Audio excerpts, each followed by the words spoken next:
So this is part 2A, I guess, of the river system tutorial. And here I'm just going to break down the terrain section, how the terrain works. And then I'll do another one for the river, another one for the hills, and another one for the particles, just to keep it a little shorter. And you'll notice that in my schematic, I've got a separate workspace for each of these guys. One for terrain, river, hills, and particles. You can create them over here, like just like that. Make a new workspace whenever you want over here. Which is great. It's one of the nice things about Modo. It actually does have some nice scene organization tools in it. And we'll just clear out that workspace. So let me sort of reset a couple things here. If I double-click the hill group and right-click and say restore, setup, rest, transforms only, basically what that's doing is it's restoring all the transform handles that are deforming the hills here to their rest positions. And that'll basically get rid of the deformation. Actually, I could also go to the deformation tab here and say I want to get rid of the rivers. I can just turn them off, which is actually pretty cool. I should have just done that. I turn off the hills, turn off the rivers, and keep the lattice going there. Turn off the particles as well. Probably go faster too, so that's kind of cool.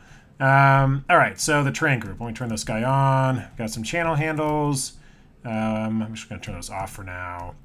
And essentially, this is just a lattice. It's a lattice over a plane that's 10 meters by 10 meters and 100 polys this way and 100 polys that way. So a 10,000 polygon plane that's Catmull-Clark subdivided. It's really not that heavy of an object. And I'm actually, like I said earlier, I'm excited to see what sort of a multi-res Pixar SFD surfaces could eventually do with a terrain model. But right now, this is what we're working with. And it's enough to give us some, decent amount of hills and undulations in there.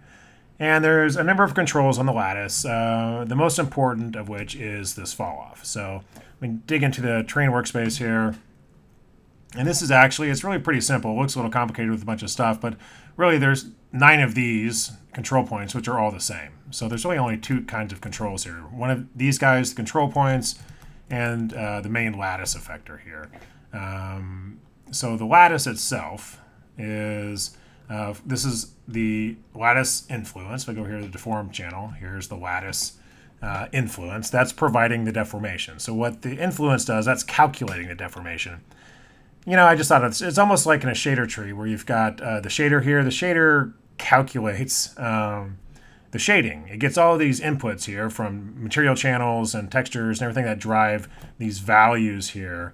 And then it takes the lights and everything else in the scene and the GI settings, and it actually does the compute, the hard work of computing the shading. Well, in deformations, it's somewhat similar, I guess, where the influences are computing the deformation, and what they're taking as inputs are points. In this case, we are spitting the terrain directly into the lattice as an input for points. And you can deal with the entire mesh, of course, or separate weight maps or vertex selections and polygon selections, different parts, materials. And it's really a pretty flexible system. These are all just different selection sets, essentially, within Modo that you can isolate the points from. And when you feed it into the influence there. Now, the influence also has an effector, which is essentially the handle. And here you see the effector highlighted here, the lattice effector. And the lattice effector is composed of a couple of things. One is the main effector. It also has all these control points on the effector. So if I see me highlighting them here, you can see them over here in the viewport. I'm grabbing these points, and I don't have separate controls on these. And I keep them hidden because I don't think you need to manipulate these individually. You could, and you can see the terrain moving up and down there. But I think you're better off clustering them together and providing larger control surfaces for them. So we'll get to that in a minute. But the effectors provide a means to influence these points in the scene, a means to transform, essentially, the points that are being influenced in the scene. And in this case, you have a lattice effector. If it's a transform deformation, all it is a locator. You could just move it, rotate it, scale it, and it'll do that to the points that are fed into the into the geometry slot of the influence. Like a bend effector, it's a certain type of handle for the points that are being affected by the influence. And of course, all influences, or pretty much all influences, have a falloff slot as well. And this is the linear falloff is key in this because we can texture the falloffs. In this case, we're texturing this falloff over here in the shader tree. There's an item mask on it right here, item mask on this linear falloff in the effects section of the shader tree. and it just has a noise texture dropped in there, and that's where you're getting these.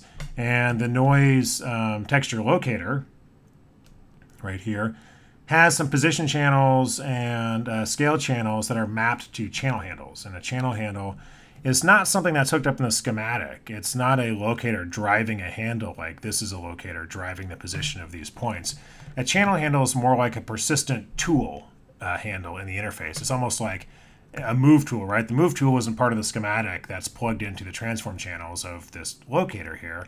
It's just a means of a tool. It's a means of inputting transform data from the scene into our channels here. So that's what channel handles are. They're just sort of like a persistent tool that's on the screen, and they're kind of nice because I can adjust the train scale like that and transform it around right here on screen. It's a nice way of doing it without having to rig anything up really. Okay, so that's essentially how this train is set up. Each of these, if I scooch over here a little bit and take a look at, let's just grab this guy here and take a peek at what we're doing with this locator. So we have a transform effector, a transform influence, I'm sorry, and it's right there. There's a transform influence. And it has a weight container stuck into it. And it also has a locator, which is this guy right here, is the effector. So that's my handle, the effector. And the geometry is a weight container. So the weight container typically contains points, but a weight container can also contain items. And this weight container right here contains all these locators right here.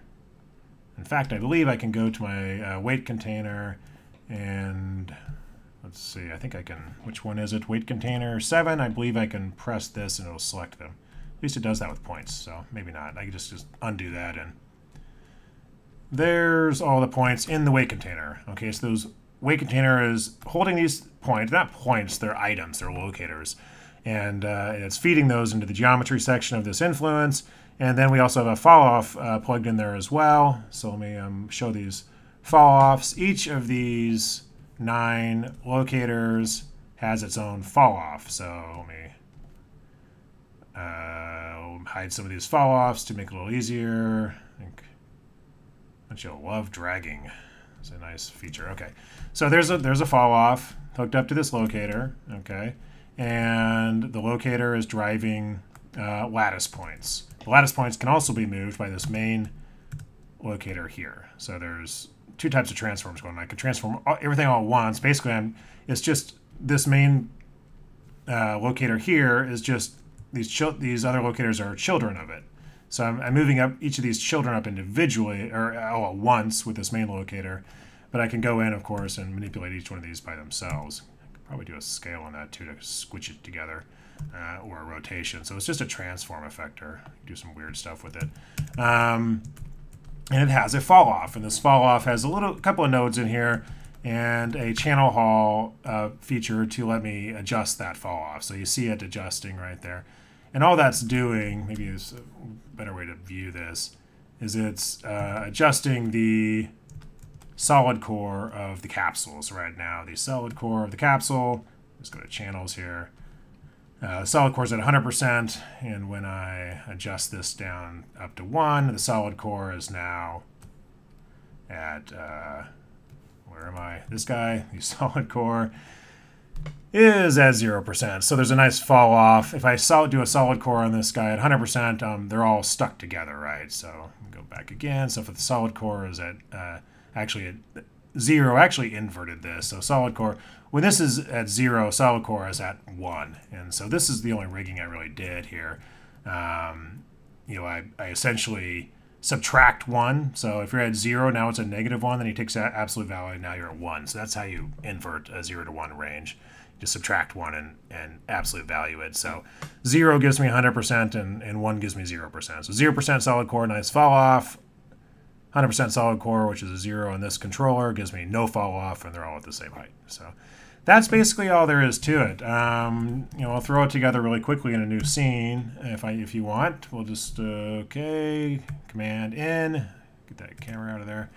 And so the mesh was just plain. So I believe it was 10 by 10 meters with 100 by, whoops, 1 by 100. And you can apply, and there we got it. And I'm just going to keep it, whoops, get rid of the palette there. Whoops, got another one going, sorry. And we applied a lattice effector to it. So deformers, lattice, where's the lattice, the new lattice. And here we did divisions. I believe I did 3. What did I do? No, I'm not 3. I believe I did 10, 1, and 10. Is that correct? I think that's right. So there's my lattice. All right. And so let's look at the item list here. What did that give us? We've got this mesh with the lattice parented to it and all the lattice locators underneath the lattice. So there's our locators. And you don't need the lattice parented to the mesh. If the mesh was going to be moved around the scene, then yeah, you'd want the lattice to go with it. But we're not moving our terrain around the scene, so the lattice does not have to be parented to that. So we'll take that off. And I actually like to keep these things a little bit separate. I like to keep geometry in a separate group. Okay. There we go. Usually turn that blue, white, blue. And then we'll put this in a deformation group. We'll just call this deformation. And make it green. Keep it nice and organized. And so over here we've got our lattice, right? There it is. Drag that guy into the schematic. Got the lattice effector, and we've got the geometry going into the lattice. And then all we did was rig up these guys. Looking at the top view here, I took an item mode. In fact, I'm just going to select the lattice, and you may not notice this in setup if you have a smaller monitor. This is actually a 24-inch monitor, but there's another tab over here. If you keep dragging, you can see there's an assembly tab at the bottom. It's actually an assembly preset browser and audio tab at the top here. You wouldn't know that because typically it's crunched in, but they're there. So pull that apart and get the assembly and put select to no. So I'm not going to see the rollover. It's not going to bother me. I can't select the plane there now. So the lattices, we're just going to grab a few of these at a time. What we're essentially going to do is we're going to put these in weight containers, and then we're going to attach those weight containers to a transform influence, which is attached to a locator, so we can control each of these sort of quadrants separately. And so the quick way to do that is you just select them. I believe I started up here. I did 4x4, and then 3x4, and then 4x4, and I went across like that. So you can go over here to the deformation area and create a new weight container. So we've got it. And with these guys selected, you can, and the weight, press Control and select the weight container. Now you have them both selected, and you can add those items to the weight container, and you can see that they're in there now with a little plus. And then we just do that again. Let's make a new weight container. And this is weight container 2. And let's grab another group of items. Here we're going to do 3x4. And then our 4x4 for our last one. So Control, add items, and you do that. So you don't have to watch me do all of these. I'm going to speed through with the magic of video editing. I believe you can also drag and drop, though. Just do that real quick. You certainly can with points. Holding, can I drag and drop? Maybe I cannot. Sort of surprised. I cannot drag and drop these. Interesting. Let me bring up an item list over here. Press F to make them visible. And keep in mind that this lattice is actually too deep, right? These points are just sitting on top of each other. These are 2 points, 2 points. That's because we cannot make a two-dimensional lattice. We made a three-dimensional lattice that was flat. So these points are stacked, but that's fine. It's not going to bother us. If I drag these guys to the weight container, I cannot. Wow. How disappointing. Okay. Control select the weight container, add the items, they are in there. Okay, then I'm going to jump ahead in editing and we'll get all caught up. Okay, so moving forward in time, we have 9 weight containers. Each of these guys, these quadrants, are put into the weight containers.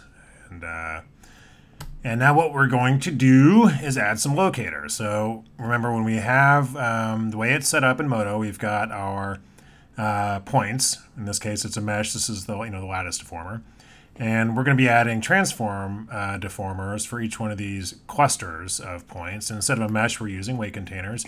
So we need an effector for each one of these weight containers. We need an influence for each one of these weight containers. So let's start off by adding, actually let's start off by organizing our weight containers. Let's grab them all, Control G, group them, call these lattice weight containers. Put them in our deformation folder because we are nice and organized. That's what we do. So pressing L, love that shortcut, get a locator in the scene and drag that up to the deformation folder. Let's call that lattice transloc, all right? And we need 8 of these guys. So we need 9 of these guys, maybe. So just Control D, got 9, whoop, 10, Control Z, back to 9. And they're all named nicely, grab them, let's group these guys as well. Lattice transloc. Actually, you know, it's good practice to, I should append all these group. There we go. I know, I'm just like that. Okay, so we've got these guys, and we need to essentially give them a rest position. So right now they're at 0, 0, 0, but we really want them at the center of each one of these quadrants, right? So we have a weight container with these guys right here. I really want my locator at the center of that quadrant right there. So again, I don't think you have to watch me move all of these guys into place. If you press X, it turns on and off snapping. Modo 801 has some nice snapping. And let's get this snapped. Let's see, I had a 3x3 group here, so let's snap this to the middle of this guy. Looks good. And then I'm just going to go through and snap down the line here. And I remember my weight containers are 1, 2, 3, 4, 5, 6, 7, 8, 9. So I'm going to do the same thing with the locators just so I know how to hook them up. 1, 2, 3, 4, 5, 6, 7, 8, 9. Left to right, top to bottom. Right? Okay. So we just move ahead in time here while you snap those into place. Okay, so now all of my effectors are in place right there in the center of each of these clusters. And I'm going to, I hate this axis look. I always like to change these. You can do it all once if you grab them all. Go to display, add draw options, wireframe user. Let's do a green, light green, and for the fill, we'll do a darker green, like so. And do whatever you want. I think I used a box for these. Style, I always do replace. Solid, that's fine. Grab the size at once, press C for your channel haul and item mode. I'm going to turn off snapping now. You could drag those down. So, you know, doing this to locators, I just did them all at once, which was nice. But when you do it a lot, and you use a lot of locators in your scene, it's a huge pain to do. And there's a really nice script or set of scripts. I actually just installed it today. And what you can do is, I'm just going to sort of do a quick divergence from this project because I think it's worth it. Love that drag hide. Okay, so we've got one locator here, right? Let me just bring it into view. This guy right here, this is from Cristobal Villa, and I'll show you where to download it, but it brings everything into one place. So I can add what he calls a smart locator, which is instead of pressing L or adding one in the item list, you can add one already with any of these shapes already assigned to it. You can also modify the selected locator. So if I don't like the box, I could turn it into a circle, and I can make it a small circle or a medium circle or a large circle or an extra large circle, or I can go down or up in size. I can change the orientation. I can align it to the camera. I can change the color. I can change the wireframe color. Let me change this. I can hide the selection so I can view the wireframe color, or from filled, I could turn it not fill, turn the selection back on, fill it back up, add this guy back, remove that guy. You know, you get the idea. There's just, it's just a fantastic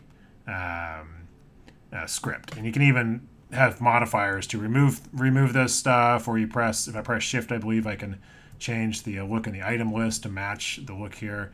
It's fantastic. If you go over to his website is, I hope I pronounced this right, eteriastudios.com. And he's, of course, all over the forums, Cristobal Villa. This is just in the Scripting and Macros forum over at Luxology. And do a search for it. He's got a couple of other good ones. He's got a bunch of good ones. And they're all right here. You'll probably go crazy and install all of them. Quick Locators is my favorite. My second favorite is the item custom display presets. So anyway, I'm not going to get into this all right now, but it's pretty cool. Anyway, so let me undo all that. Go back to my box. Boom, boom, boom, boom, boom, boom, boom, boom, boom, boom, boom, boom. Box. Nope, there it is. Okay, let's get back to the river scene. Got all that going on.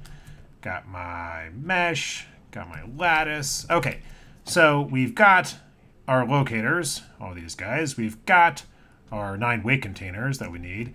And now we need a influence for each of these sections here. So remember, there's 2 things going on. We're using weight containers to gang up all the lattice's locators, and we're using an influence to point to modify the locators, and we're using a locator that we made, not a lattice locator, a locator that we made to move, that we're going to use to move those lattice locators up and down through the use of the influence. And that is going to move the lattice, which is going to move the mesh. So there's sort of 2 layers of deformations going on here. The lattice we're not going to control directly. We're going to add a second layer of deformations and deform the lattice points, these guys, and use with these locators here. And that's going to deform the lattice, which will then deform the mesh. Okay, that makes sense. So we've got 9 lattice locators and 9 weight containers. We need influences. Let's go over here to the groups, or deformation guy here. I'm also going to put these in a folder. Select them all and deform folder. Whoops, actually right click and place in folder. That's an easier way of doing it. We'll call these weight container folder. And I'm going to add a general influence. And we'll just do one of these to show you how it works. There's a general influence. Again, let's start up top, up here. We're just doing this manually. We're just going to do this manually. There's our locator, and then where's our points we want to feed into the influence? So that's this weight container that we've created for up there. And then let's plug everything together. So into geometry, into effector, and boom, what happens? It jumps off to the side like that. So why did it do that? That's not right. Why did it do that? Actually, it is right. So the way deformation works in Modo is you have a setup mode. In the setup mode, my lattice deformer here, right here, is at 0, 0, 0. And then when I go to my scene, I had placed it way over here to be in the center of all these lattice locators. And so what Modo is doing is it's looking at the difference between the scene mode and setup mode. And it sees that it's translated all the way over here, so it translates these points over here. And there's a real easy way to fix that. You just right-click, and you say, apply to setup/rest. And you apply to setup/rest, and now when I go to setup position, it's right there. These haven't been attached to anything yet, so they're still sitting there. But it's just sitting right there where we had moved it in the scene. So now there's 0 difference. There's no displacement between the scene and setup modes of Modo, so the points aren't being moved. Okay, so let's do this for all 9 of these. I'm going to go ahead and speed ahead in time. All right, here we are again, and we're getting close. So we've got 9 of these little setups going in addition to our main lattice setup. And our little transform guys over here, let's again place these in a folder. Place in folder. Lattice transform effector. Oops. Influences. Yay. Okay. And this whole thing, let's just put this whole thing in a folder. Place in folder, we're going to call this terrain deformers. Remember, we have river and hill deformers on the way, so we've got terrain deformers. All right. So we've got a bunch of locators that are deforming a lattice, which is in turn deforming a mesh. There we go. And this guy not hooked up. Where's he at? Yep, yeah, he's hooked up. So this Control 1 is some nice toggles. You could toggle locators off, wireframe, grid. So get used to Control 1. You could easily pop those locators on and off to get a better view of what's going on. All right, so everybody's there. We've got this guy all hooked up. Over in the item list, let's add one more locator. And at the top here, and I'm going to parent all these guys to him. And this locator, so here's what drives me crazy. So I parented him to the locator, and now my locators are now backwards in the item list. 9, 8, 7, 6, 5, 4, 3, 2, 1. So that's it's not really a bug, it's just a major annoyance. So sometimes with Modo, if I parent, I'll grab from the bottom and parent, and that didn't really work either. Grab them in order, shift selecting, and then parenting, just so annoying. I should bug that. There, I did it backwards again. What am I doing? Shift select, just control select backwards, and then parent. Whose job is this? Okay, now they're still in order. It's not a huge deal, but it's annoying to me because sometimes you do want things in order when you pick walk and stuff like that. It's nice to have. You don't want your item list to get screwed up just because you parented something, so it should be fixed. That's annoying. All right, so our master locator here. I'm going to use my magical crystal ball via thing to give me a plane and Y and not full and green. And that's just awesome. And also not that center thing. Okay, so I'm also going to go over here to the display and give it a label, terrain master, and on Y, select the Y channel, press C, bring that up a little bit. You can even, this locator shape you can offset as well to bring it, you're not moving the locator, just moving the shape up a little bit, the handle. To if you press this, you'll see that the center, which is visible in setup mode, the center here, center, active items, no, where is it? Center should be showing visibility, show center selected, right? So that's the center, right? So this item resides here. I just offset the handle. Might even offset that a little more. That up, offset my label on top of it. Okay, now I'm liking it. And because all of these are parented, hey, now we're moving the entire lattice, which is moving the entire mesh. So this is looking pretty interesting. So how do we get hills? Well, we add a falloff master terrain, I think is better, because we'll have several master items here at the end of the day. So yes, we need to add a falloff. We need to add several things. We're going to add falloffs to each one of these influences so we can get that centrilocal falloff around each of these guys so they don't all come up together. And we're going to add a textured falloff, a linear falloff, to this main lattice deformer, here, in order to get our terrain bumps. All right, so there's a couple of ways to add a falloff to this. You can actually do this.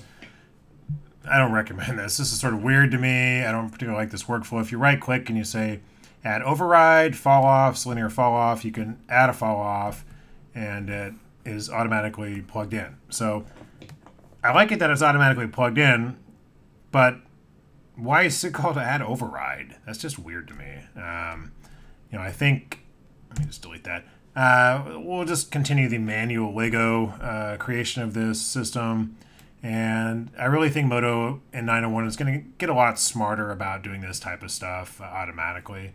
I should really probably just be able to right-click and select a falloff right here in the schematic, but you honestly shouldn't even have to use the schematic for a lot of this stuff. You should be able to do it right, just through this and over here. Also, I grabbed a falloff from the particle, tab here, but they're all the same. Linear falloffs over here. I can go over here to deformers and add falloff. Actually, you don't want to add a falloff deformer. That's a slightly different thing where the falloff itself can deform the mesh, which is another kind of confusing thing about Modo, actually. So let's just keep this simple. We're going to, whether dynamics or particles, let's just add a linear falloff, put it on the y-axis. I think I bumped it up to maybe 4, 5, I think 5. Range of 5, and so now we have a falloff, and dragging that over here to the schematic and adding it into the lattice means we will be adding a bit of a falloff to the deformation here. And with the linear falloff, you're really not going to see much. Drag this up to the deformation folder there. So if I grab this and kind of pull back, pulling these up, you're not going to see much of an effect with this falloff because it's affecting everything equally. What I need to do with the falloff, if I had it, actually, here's a way you can see the effect. Turn it this way, and then grab my terrain master and start moving things. And whoa, see, now you see the fall off along the edge there. So that's how the fall off's working. But we're going to actually undo that.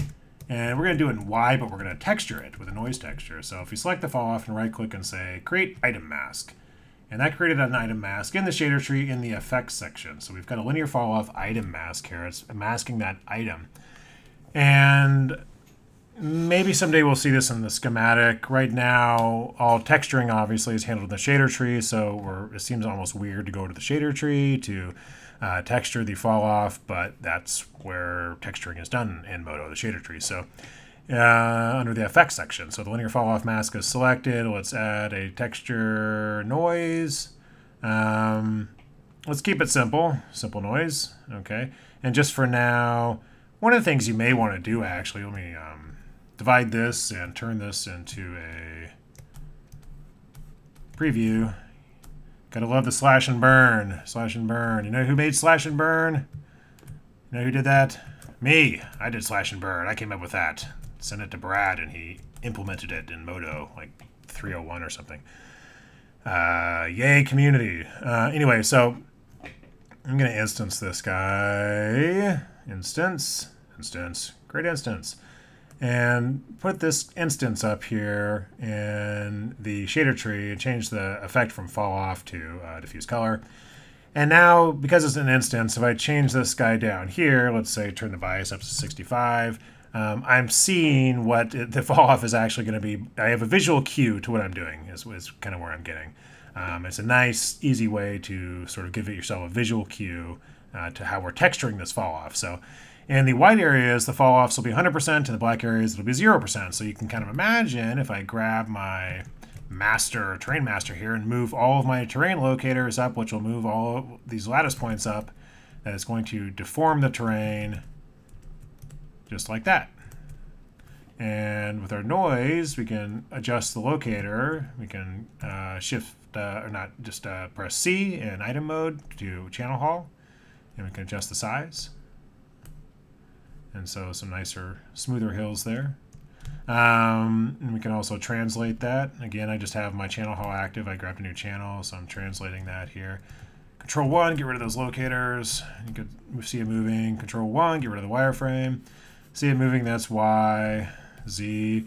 So I have those hooked up to channel handles in the original thing, and I'll show you how to do that real quick. But we're very close to done. All we have to do is add another fall off to these other influences so we can fine tune our deformation a little bit. So slash and burn this gone, yay.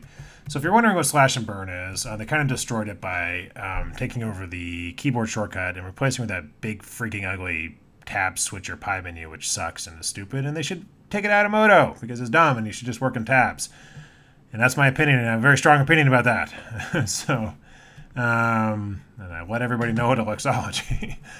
But I've remapped it right now. If you hold down Control and Shift and tilde, yeah, that horrible keyboard wrist-breaking combination, you can get slash and burn. So I can Control Shift tilde and get split vertical, and I can split horizontal, and I can turn this into UV, and I can turn this into a preview, and I could remove this and turn this back into a 3D model, and turn this back and remove this and turn this back into what I used to on my custom keyboard shortcuts. When I change it to Control tilde, not Shift Control tilde, and here's my custom controls where I actually took the splits off and gave it some new stuff, so I can add palettes and do 3D Annie or 3D model viewports, or bring up a preset browser or a graph editor or whatever. So anyway, that's my little diatribe on slash and burn.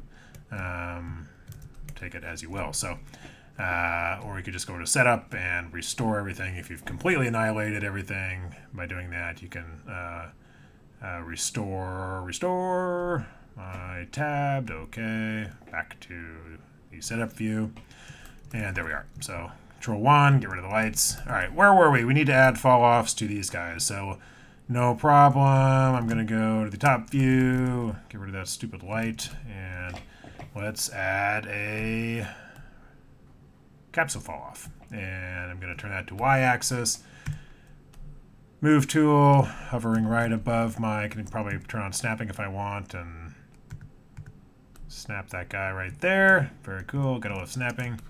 And so I need to encapsulate all of these points here, these locators. Otherwise, moving this isn't going to do much because it's all outside of the.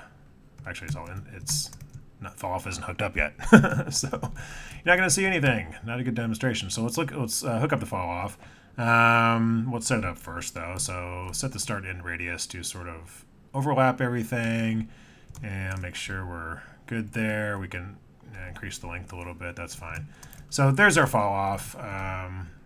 Put this terrain. If you want to set this back to where it normally is, press F over here to find it in the item list. Right click and say restore transforms only to rest position, and that'll bring everything back down to the rest position, which takes the deformation out. Okay, so here we've got, oops, I forgot my organizational scheme here where I'm going to go 1, 2, 3. So let me start this guy.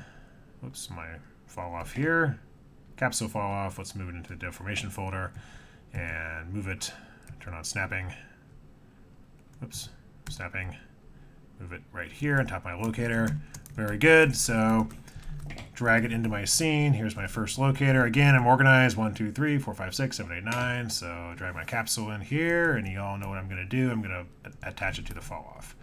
So now the Falloff is going to be working where if I grab my tool here and go up, whoops, turn off snapping now, press X, you'll see that there's a Falloff along this the outside of this cylinder.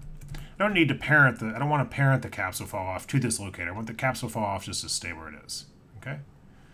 So we have a little bit of a Falloff there. And what we did is we set up some controls to turn that Falloff off if we want. And what we did is, here's the solid core of the Falloff, and I press C for my channel haul, and I bring the solid core all the way to the edge, and now there is no Falloff. Solid core 100%. All of these vertices are brought up in line with this locator. If I bring solid core back down, they'll go back down, and bring back to 0, and you see how that works. Okay, -5, 0. So we need to rig up the solid core channel into our transform here, transform locator, so we can adjust the Falloff, right? Right. So let's do that. We've got our capsule Falloff, we've got our solid core channel right here, which is selected, and add that selection to that channel to the schematic here. And what we need is a user channel on this locator. And again, I don't think this is the best. Going back to the original ecosystem here, right now if I select this, my Falloff channel handle pops up by default. I can also press W to move it. That's not the greatest interface. There's got to be a better way to do it. So if you want to do it differently, go for it. I'll just show you how I did it that way. So let's select our locator here. We're going to add a user channel, call it Falloff tab, channel name Falloff, hit OK. There it is in the schematic.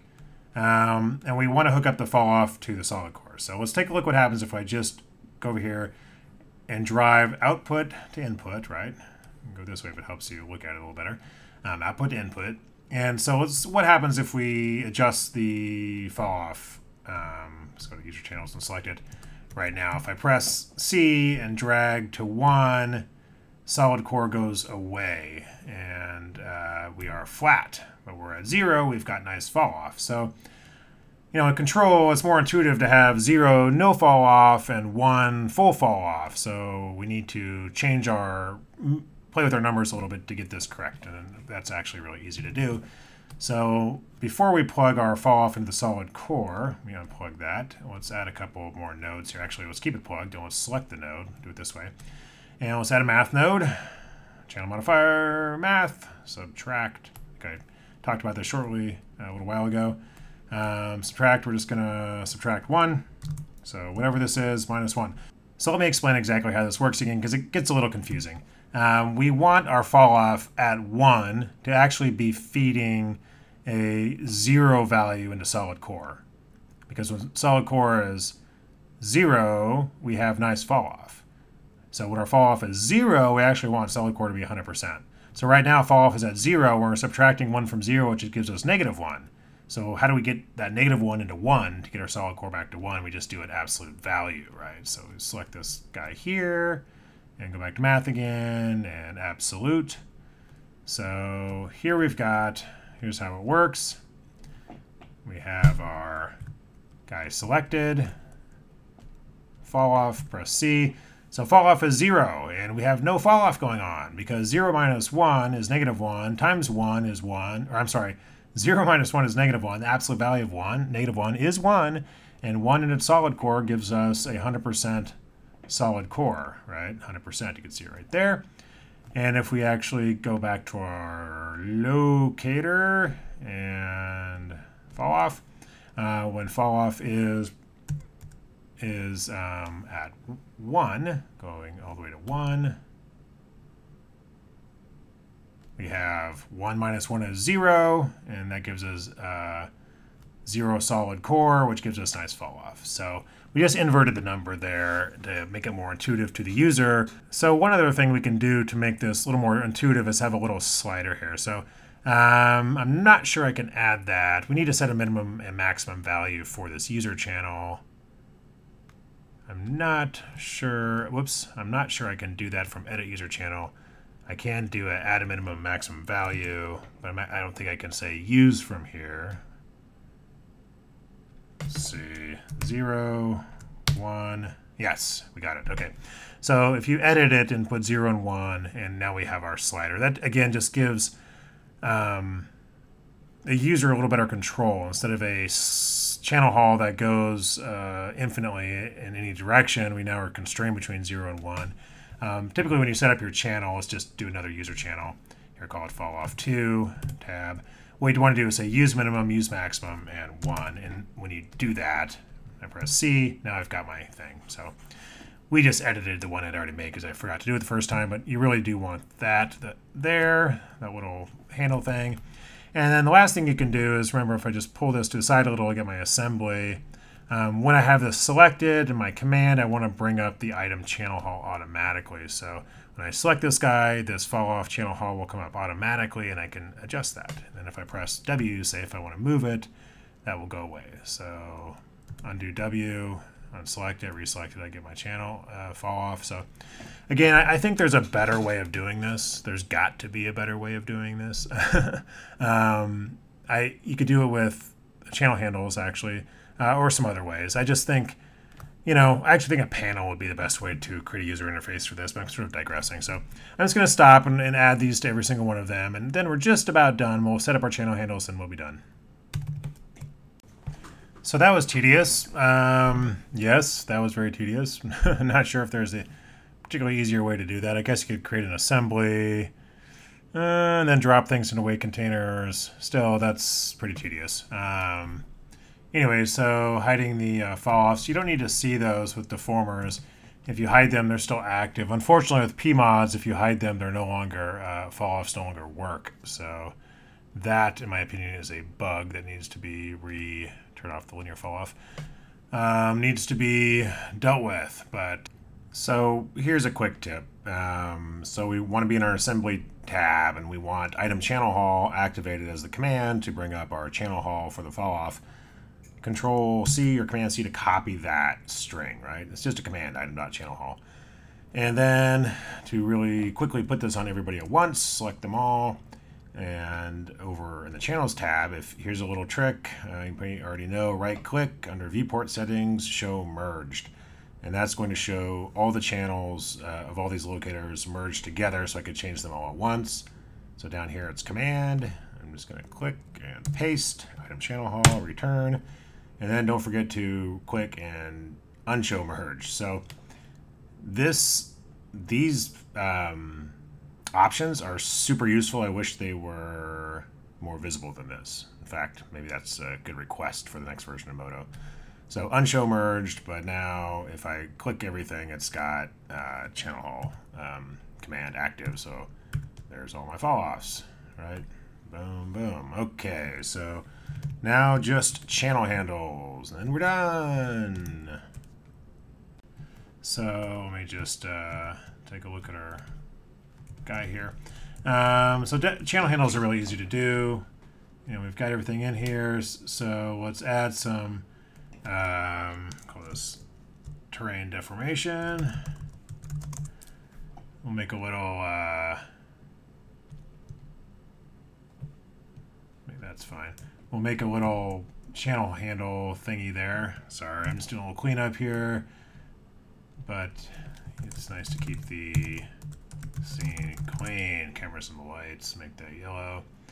Should really make a default scene for myself. All right, so what are we doing? What are we doing? Channel handles. So let's add a channel handle. Other channel handle. I'll just make one of these. Let's use this for scale. So we've got this channel handle. We'll call it channel handle terrain scale. In fact, let's call it terrain scale channel handle, so we know what it does and what it is. Okay, terrain scale channel handle. And what we want to do, of course, is take our noise texture locator and these 3 channels right here, size channels. We want to assign a channel handle. We only have one in the scene here. Terrain scale channel handle, hit assign. Great. Now it's assigned. Our channel handle, turn back on our locators. Let's turn off our lattice. We don't need to see that. Right. Let's move our channel handle up and over. And right now it's a disk. That's what it defaults to. Under display, under display you can call this. This is terrain scale. Let's just say, we'll do an arrow. And we'll call it view vertical. And drag on X. And just to see how this works, if you can't select it in the viewport because that's dragging on it, right? You can see it moving the scale there. But you can't lasso select it in the viewport there.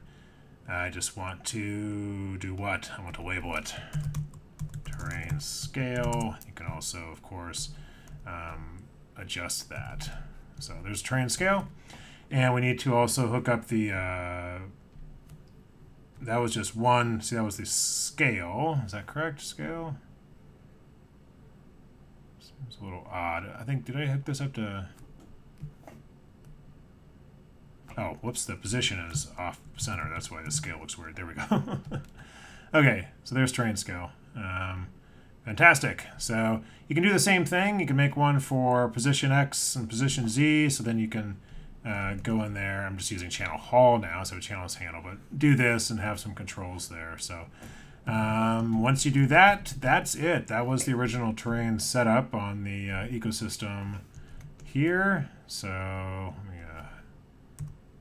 select that guy and hide him. So that's it. I had 3 of them. I didn't even put arrows. I guess I just had rectangles. But so that's it. That's it for the first part. When we do the scale that back down, next will be the river deformation one. I'll maybe do that in a couple of days. Okay, thanks for watching.